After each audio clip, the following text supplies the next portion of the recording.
Bienvenidos. Hoy vamos a meternos de lleno en uno de los periodos más complejos y decisivos del siglo XX.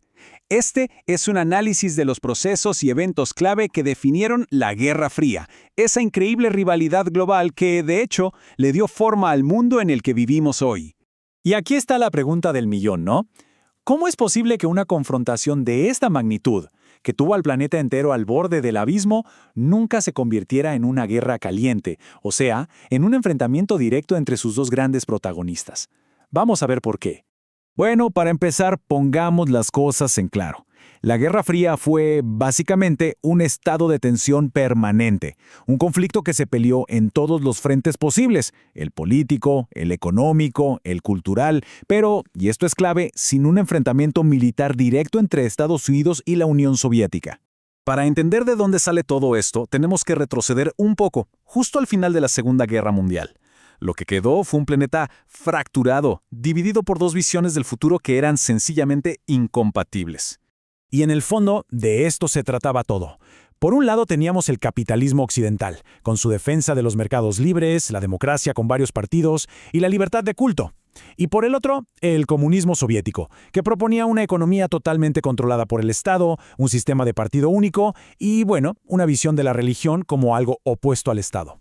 Eran dos modelos de vida completamente opuestos. Y claro, esta división de ideas no se quedó solo en el papel. Muy rápido se convirtió en una barrera física que literalmente partió a Europa en dos.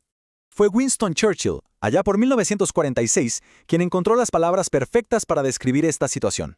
Su frase sobre una cortina de hierro, o telón de acero como también se le conoce, pasó a la historia y definió una era.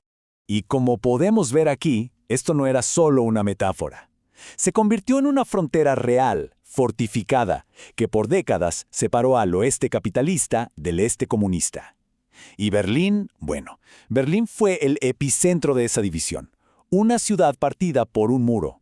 Ahora, mientras en Europa se vivía una paz muy tensa, en otras partes del mundo la guerra fue de todo menos fría. ¿Y cómo se libró esta guerra? Pues para evitar el choque directo, las superpotencias lo que hacían era financiar y armar a bandos opuestos en conflictos por todo el planeta.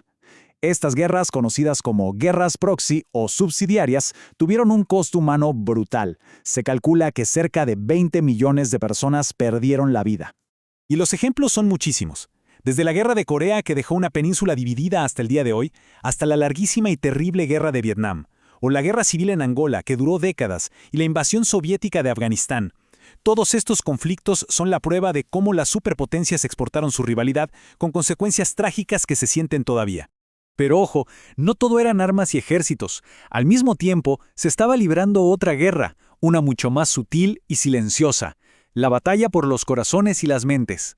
Y en esto, la CIA fue bastante creativa. Desarrolló un arma cultural muy sofisticada, a la que apodaron el Wurlitzer. Sí, como esas viejas máquinas de música. La idea era poder tocar cualquier canción propagandística que quisieran, pero de forma que nadie se diera cuenta. ¿Y cómo funcionaba? Era un sistema muy ingenioso. Usaban fundaciones que parecían filantrópicas para mover dinero, financiaban revistas de intelectuales para promover ciertas ideas y patrocinaban eventos culturales. Todo para que la propaganda pareciera un debate de ideas orgánico e independiente. Y así llegamos a octubre de 1962, el momento más aterrador de toda esta historia, el punto en el que el mundo estuvo más cerca que nunca de la aniquilación nuclear. Imagínense la escena. Se descubren misiles nucleares soviéticos en Cuba, a poquísimos kilómetros de Estados Unidos. Lo que siguió fueron 13 días de una tensión que se podía cortar con un cuchillo. El planeta entero, literalmente, contuvo la respiración.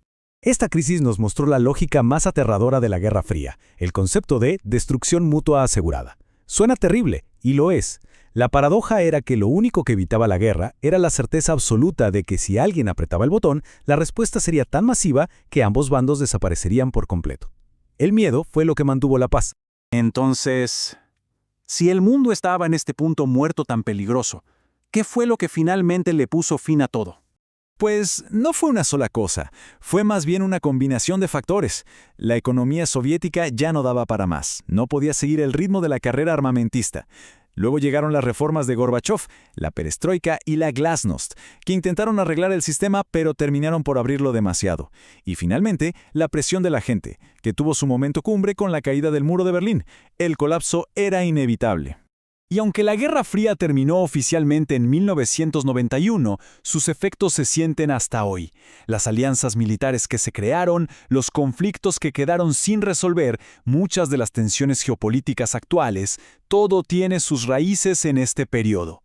Su historia no es solo algo del pasado, es, en muchos sentidos, el prólogo de nuestro presente.